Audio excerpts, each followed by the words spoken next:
आज आपण स्वच्छतेविषयी चर्चा करणार आहोत। स्वच्छता ही दोन प्रकारची असते, एक वैयक्तिक स्वच्छता असते आणि एक सार्वजनिक स्वच्छता असते। तर वैयक्तिक स्वच्छता म्हणजे आपली स्वतःची आपण शरीराची निगा कशी राखायची। कोण सांगेल आपल्या शरीराची आपण निगा कशी राखतो रोज? हा ओंकार। आपण स्वच्छ पाणी पिले की आपण आजारी पडणार नाही। खूप छान, म्हणजे आपण पिण्यायोग्य पाणी म्हणजे स्वच्छ पाणी पिले तर आपण आजारी पडणार नाही, म्हणजे स्वच्छ पाणी ही आपली गरज आहे। आणखी हा सागर, रोजच्या रोज आंघोळ करणे। हा व्हेरी गुड, रोजच्या रोज आंघोळ करणे। हा रोज जेवणापूर्वी किंवा शौचालय जाऊन आल्यावर स्वच्छ पाण्याने हात साबण लावून धुणे। Very good. आपण रोज मधल्या सुट्टीत आपण हँडवॉश घेतो, हात स्वच्छ धुतो, बरोबर।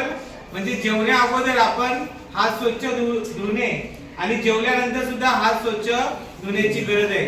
त्याचबरोबर अति महत्त्वाचं, आपण शौचालयात गेल्यानंतर आपण साध्या पाण्याने हात धुतो, तर ते करायचं नाही, आपल्याला स्वच्छ साबण लावून हात आपण धुवायचं आहे। आणखी हा नंदिनी, नख नेहमीप्रमाणे स्वच्छ ठेवणे आणि म्हणजे आपली नख्यामध्ये पण खूप घाण असते, बरोबर। आपण जेवल्यानंतर आपल्या जेवणाच्या माध्यमातून पुढे आपल्या पोटात जाणार, आपली पोटदुखी होणार, आपल्या उलट्या होणार, मळमळ होणार, म्हणून आपली जी नखे आहेत ही सुद्धा आपण वेळच्या वेळी कापली पाहिजे आणि स्वच्छ ठेवली पाहिजे। Very good Nandini. आणखी हा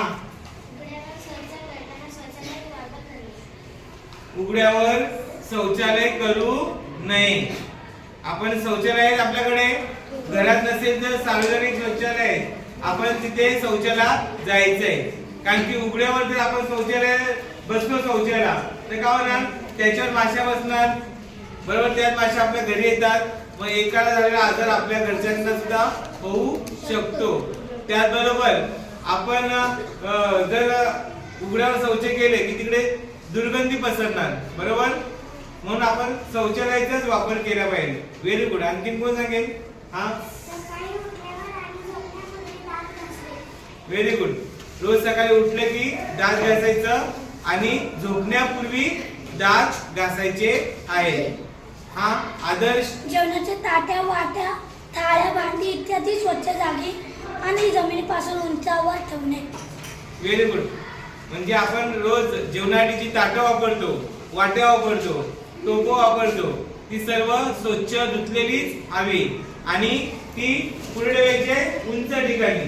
जर आपण खाली ठेवली तर काय होणार, तिकडे उंदीर येणार, तिकडे कॉकरोच येणार, तिकडे किडे येणार, त्या सगळ्या याच्यावर नाचणार आणि मग ते आपण ते भांडी न धुता आपण जर त्याच्यात काय खाल्लं तर आपण आजारी पडू शकतो, बरोबर।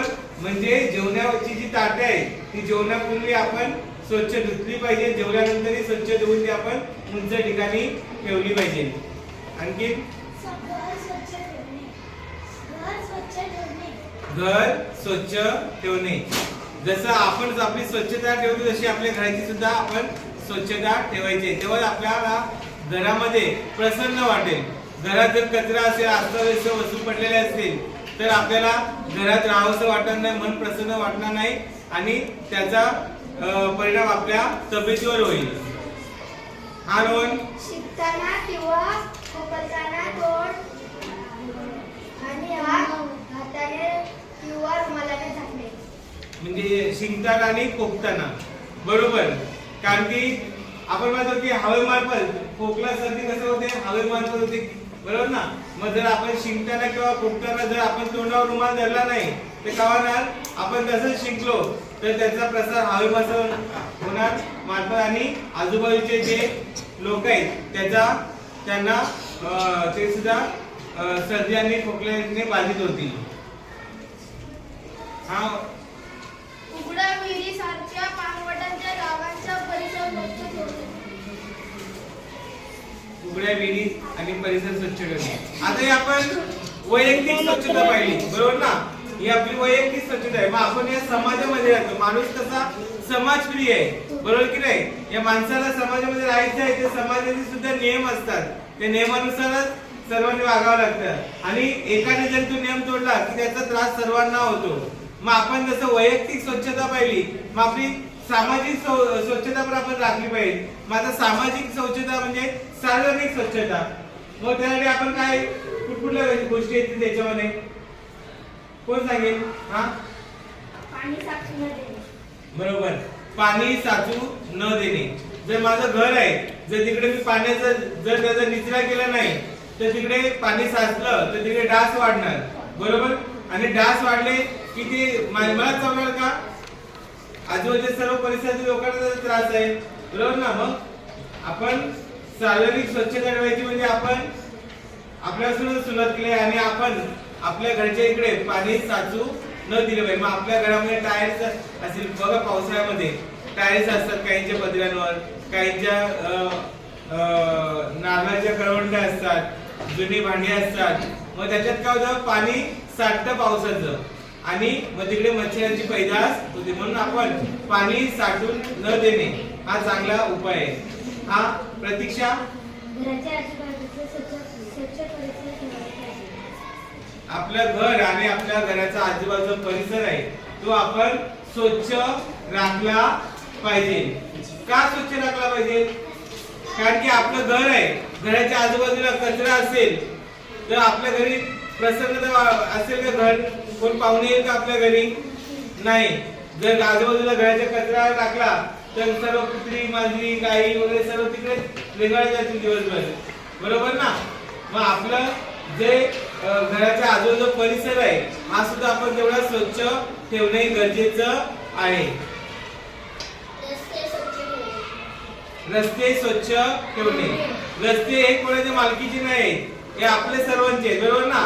खाल्लं चॉकलेट की टाकलं मी रस्त्यात, खाल्लं केळं की फेकलं त्याचं कडफड तिकडे. मग असं जर आपण करत राहिलो, जी खाल्लेली वस्तू आहे ती आपण कचरा पेटीत टाकली नाही, रस्त्यावर टाकून दिली, ते रस्त्यावर पूर्ण कचराच होणार आणि मग आपल्याला त्या रस्त्याने जायला आवडेल का? नाही. म्हणून रस्ते स्वच्छ ठेवणे खूप गरजेचं आहे. हा, खूप महत्वाची गोष्ट, उघड्यावरचं अन्न खाऊ नये. बरेच मुलं आहेत तुम्ही उघड्यावरचं जास्त खाता. उघड्यावरचं खाल्ल्याने काय होतं, त्याच्यावर आपण म्हणतो माशा असतात, ते माशा बसलेले असतात, धुळीचे कण असतात, गाड्यांचा धूर असतो, हे सर्व ते तेलकट पदार्थ असतात, त्यावर सर्व चिकटलेले असतात. ते पदार्थ आपण खाल्ले किंवा आपण आजारी पडतो. बरोबर. म्हणून उघड्यावरचे पदार्थ कधी न खाणे. जर झाकून ठेवला असेल तर खायला हरकत नाही. हा, गणेश. घन कचरा आणि सांडपाणी यांची योग्य विल्हेवाट लावावी. घन कचरा आणि सांडपाणी. मग आपल्या घरात जो कचरा आहे तो आपण ओला कचरा, सुका कचरा वेगळा केला पाहिजे. बरोबर. त्याचप्रमाणे आपल्या घरातले जे सांडपाणी आहे, आपण रोजची आंघोळ करतोय किंवा भांडी धुतलेले पाणी असेल किंवा इतर आपण कुठल्या कपडे धुतलेले पाणी असेल, ते पाणी जर गटारामार्फत जर गेलं नाही तर तिकडे साठलं तर तिकडे काय होणार, मच्छरांची पैदास होणार. म्हणून त्यांचा योग्य वेळी योग्य ठिकाणी त्याचं व्यवस्थापन होणे गरजेचं आहे. आणखी सार्वजनिक ठिकाणी थुंकू नये. बरेच मुलं असतात आपल्या शाळेतली, आपण खेळतो तिकडे थुंकतात, मैदानात थुंकतात, रस्त्यावर थुंकतात, गार्डन मध्ये थुंकतात. तर त्या थुंकीमध्ये सुद्धा जीवाणू असतात, जंतू असतात. मग ते आपण इकडे थुंकलो तर ते दुसऱ्यांना त्याची लागण होऊ शकते. समजा मला टीबी झालेला आहे, मी इकडे तिकडे थुंकलो तर ते टीबीची लागण हवेमार्फत इतर लोकांना सुद्धा होऊ शकते. म्हणून आपण थुंकताना आपण जिकडे बेसिंग वगैरे असेल त्या ठिकाणी थुंकलं येईल. आपण सार्वजनिक ठिकाणी रस्ते, गार्डन, मैदान या ठिकाणी थुंकू नये. आणखीन तर आणखीन हा,